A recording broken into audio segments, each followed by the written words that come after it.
name is Jordan Leroy Hansen, also known as LeDev, and I'm here to just talk about my experience with the pre-release and such. This is actually the first time I hosted a Fireside gathering, which was pretty good. And I decided to do that and just talk about my opinion on the cards, just updated with the pre-release and such, and also just to potentially talk about a revelation I have with one legendary. This is more like a video blog thing. I wish I could have had a pack opening video, but I kind of wanted to be a really good host and such, so I decided not to do some recording while I was there. But I am going to do a pack opening video on the launch day and such of some additional packs that I plan to open once the expansion launches. Nevertheless, what I'm going to do is just go through what I did pull and such, just show off maybe some of the golds and such, and just my opinions on some of the cards, pretty much, if there's any that are significant.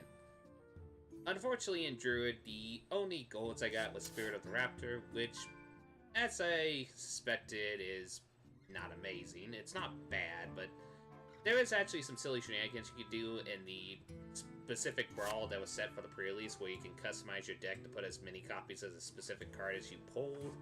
Like, I had one friend who had a lot of pounces, like, he had, like, 10 to 8 pounces, I think. And he had this in his deck and pretty much went off with Savage Striker and such. It was kind of really silly to see.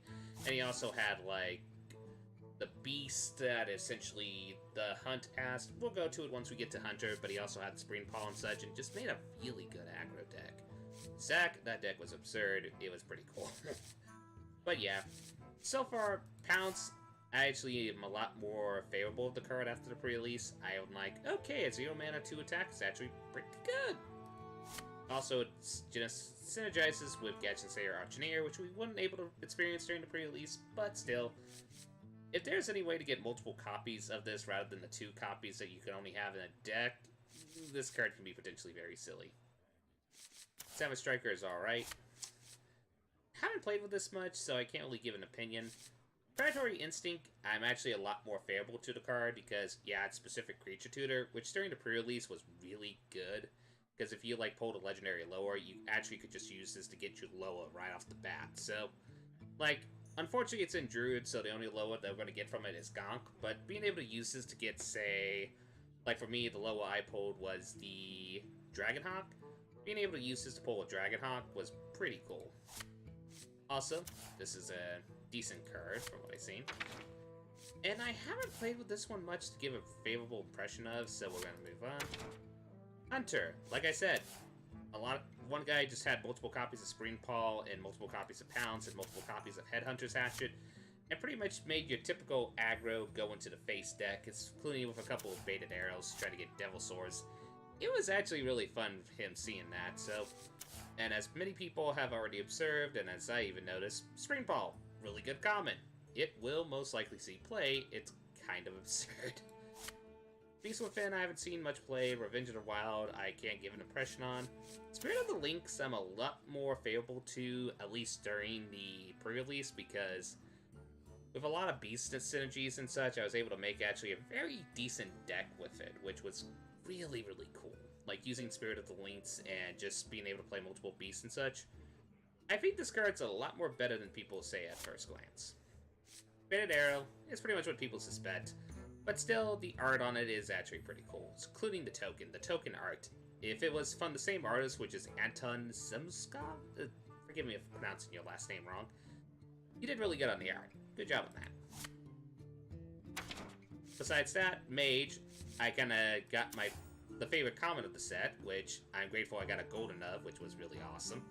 Daring Fire Eater, yes, this card is really fun to play with. I was able to get, like, 11?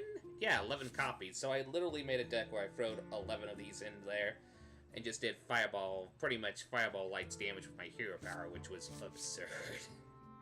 Last Wave, a lot more better than people thought at first glance. I kind of like the fact that the random mage spell, applications of it. Spirit of the Dragonhawk was alright. It was not as great as I thought it was going to be. Elemental Invocation. You weren't able to play with it as much since there was not many elementals within the Rastakhan pool, so I can't really give a favorable impression. Like, the only elemental we really had was Arcanosaur, so yeah. Scorch was alright if you needed a removal spell.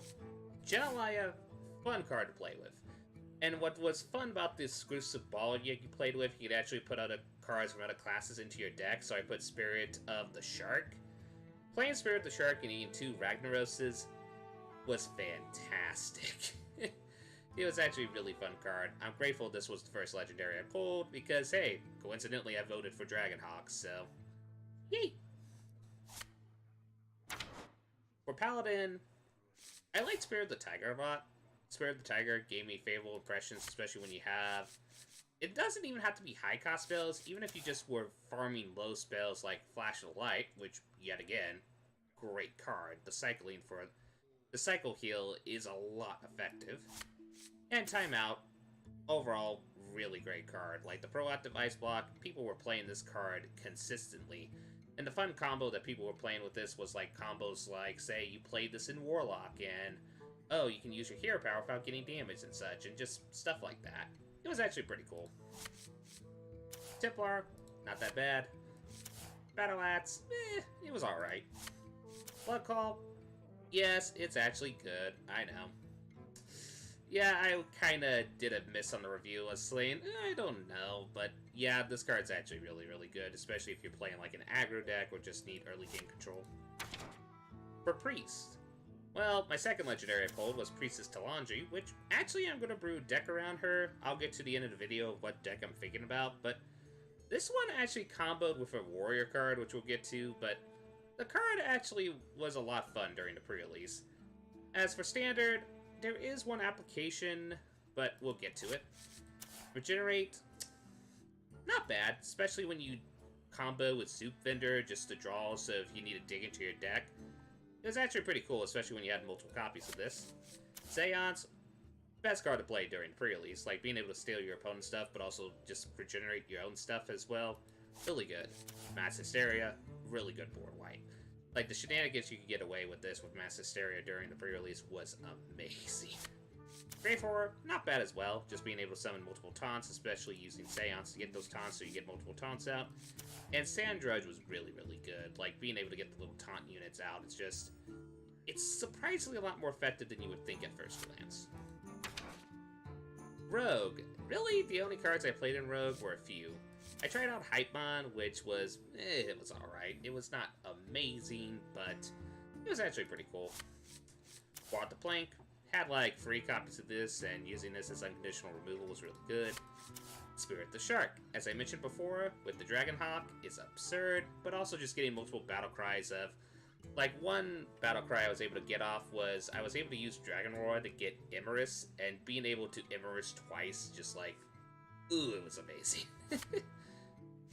Other than that, I played with the Bloodsail Howler in the pre-constructed deck, which was actually not bad. It was an even pirate pirate rogue deck, which actually was kind of a lot fascinating to play. Stolen Steel, didn't play with it much, but I've seen a lot of people play with it, so must have actually been a lot more fun than I thought at first glance. Now, I didn't play with much with Shaman. The only thing I actually played with in Shaman was Bog Slosher when I was doing a hand buff kind of hand buff deck of sorts just to test it out with Dragon Roar and such. There was also Totemic Smash, which I had like 9 copies of? Which, yeah, I kind of did a burn-based, damage-based deck, testing that one out. When we go into... And yeah, I didn't really play much else in the Shaman, even though Lickum was kind of tempting. Now in Warlock, the only cards I really played with was Reckless Diatrol, which... really good card. Like, this card is a really silly common that Warlock got. A lot better than you think at first glance. Soul Warden in the discard Warlock deck, it's absurd. Like, the fact that you can get your cards back, and sometimes they're late game cards like Demon Bolt and such, or even just stuff you would want to bring back. Really good card.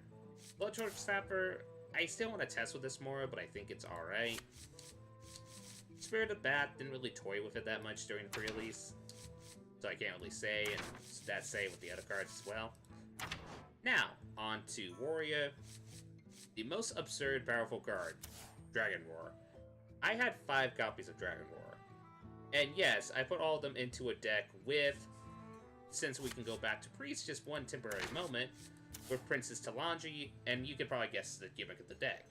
Get your dragons in, play only dragons you need to play out on the battlefield, but keep those in your hand, use hand buff techniques, and pretty much get Princess Talanji to get all the dragons out. It was an amazing deck, like, oh my gosh, the board states I was able to get with that. I wish I kept screenshots of that, because the board states were just absurd. Spirit of the Rhino, I really wanted to toy with, but I didn't really have much rush minions, so not as much as I would want. Overload Slip, didn't toy with. Devastate, didn't toy with. Smolderform Lancer, even as a one-of in the deck I was toying with, was actually pretty good. The last legendary I did pull, which was a great one, was War Master Boon, which, coincidentally enough, went into the deck with a bunch of Dragon Wars, so I got a lot of dragons in hand, which helped with, going back to Priest again, Princess Talanji, which was amazing. I also put one Immiscale Drake in there just because get the armor.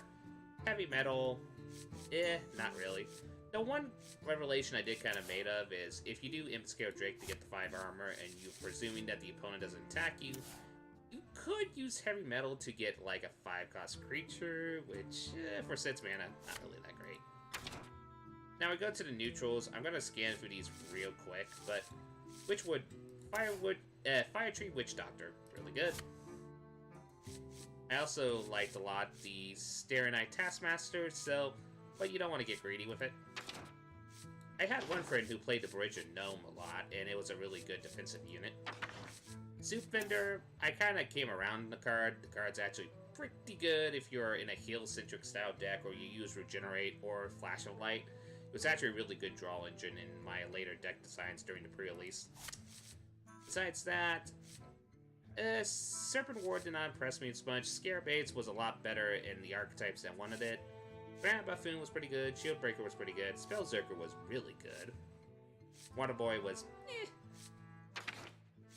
Mass Contender did not have enough secrets to test. Ornery Tourist, they decided not to play with it because I didn't play any heal-centric decks. Arena Fanatic, as I said before, if you have the right type of deck that has a lot of minions in their hand or have a lot of fast minions like Rush, this card was actually a lot better during the pre-release. Like, I was able to pull 3 of these, and they went into that War Master Voon, Dragon Roar, Princess Talanji deck, and it was amazing. Arena Treasure Chest didn't toy with that much. Outtime Scavenger, it was alright. Ice Cream Peddler, I decided not to play with this because, of course, during this expansion with all the Rastakhan Rumble cards, there was not any Frozen-based mechanics. So, yeah, kind of a dead card during this pre-release. Murloc Tasty Fin, I was going to last minute try to test a Murloc Tasty Fin to draw some extra Murloc Tasty Fins to try to do hand buff techniques like that, but I decided to go against it, with someone against a brawl, which basically amounted to a Infinite Toki cooperating with Toki to fight anomalous threats, which is a really fun brawl. I would recommend giving that a shot if you go to a Fireside. Trinity Fug, pretty good. Rumble Test Shaker, wasn't that impressed with the card. Ticket Salper, if you gave it Rush or anything, was a pretty good card. Arena Patient, as we said before, it's bad. Scorcher, good card. I think this card will see a lot of play, especially if Odd Paladin's still popular enough, since this could just still be a decent buff unit to get the units out. Former Champ was not that bad. Mosh Org Announcer was actually not as great as I thought. Sightless Ranger I didn't play with much. Snapjaw Shellfighter was actually pretty impressive how some people who had specific deck designs where they wanted to protect units, as I said before, they actually did pretty good having this card and just had some fun interactions during the pre-release. Money Warbear was fine. Crowd Roaster, I liked the card a lot more after playing it in the Dragon deck. It's a really good card. Flying Cracker, alright. Rabble Bouncer was really good, especially when you play the pre-constructed decks and you played the Evolve Shaman style decks. Rabble Bouncer was a key to that deck. And Magash Enforcer, it was alright. But I did got a golden of it, which was actually pretty cool. So overall, the pre-release was actually really fun. We had like over 8 people, and most of them actually got some pretty cool pulls. Like one of the bloke actually pulled a golden Soulgen, which was amazing. So everybody kind of was happy with their pulls and happy with the deck designs they did. Overall, though, I want to actually now, before ending this, go to kind of like a Fury Craft I'm thinking about with Princess Talanji. I kind of came to a realization with this card. Many people are, I think, are kind of looking at this card at the wrong direction. I don't think you want to put this in a Thief Priest deck, as many people have been claiming. I think you actually want to put this in, I was toying with this, actually in a deck that actually adds cards into your hand that are not necessary for thieving shenanigans and still be proactive on the board. Now I'm going to put stuff like Seance and Mass Hysteria and Princess Talanji when I can put them in the deck. Obviously, the set hasn't been released yet. But I'm thinking about adding cards such as, for example, Crystalline Oracle. Yes, it's a steel card, but still it's a minion on the board. It's proactive.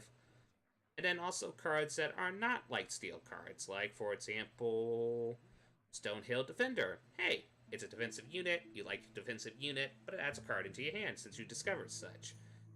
Also stuff like Weaponized Pinata, even Soul of the Gorgon, Twilight Carl to bring more kind of like legendary minions into your hand, to feed more legendary minions, and just cards that essentially are proactive, adding cards that didn't start in your deck into your hand so that it can go off of Princess Talanji. And one card I'm actually considering as a potential combo, which I haven't put in the deck just yet. I'm actually going to have to go back to standard for this one, so go to 5. I'm actually considering a combo with Elisa's Trailblazer, Elisa the Trailblazer. Since what you can do is you shuffle a sealed Ungoro pack into your deck. As you can see, and we know the Ungoro pack is 2 mana, I'm potentially thinking of a 2-card combo with Princess Talanji. You play the pack first before you play Princess Talanji, and then you could actually play the minions that came from the pack, and then get a big board state. That's stuff I'm considering. I'm also considering Ysera, since you do get a bunch of units that you don't really want to play off right off the bat, but you can play with Princess Talanji. I still need to tweak the deck a little bit more to get ready for the pre-release. I might try to make a hard-pwn deck list of it, but I'm still just in the brain bot session of it. But overall, that's kind of what I've been thinking about, and kind of wanted to show my summary of that. Nevertheless, thank you for watching this video, and hopefully the release of Rastakhan will be a fun release, and just hopefully the brewing shenanigans can be pretty fun. I hope you all have a lovely night. This is LevDev, or lovely day, depending on when you watch this video. This is LevDev, signing out.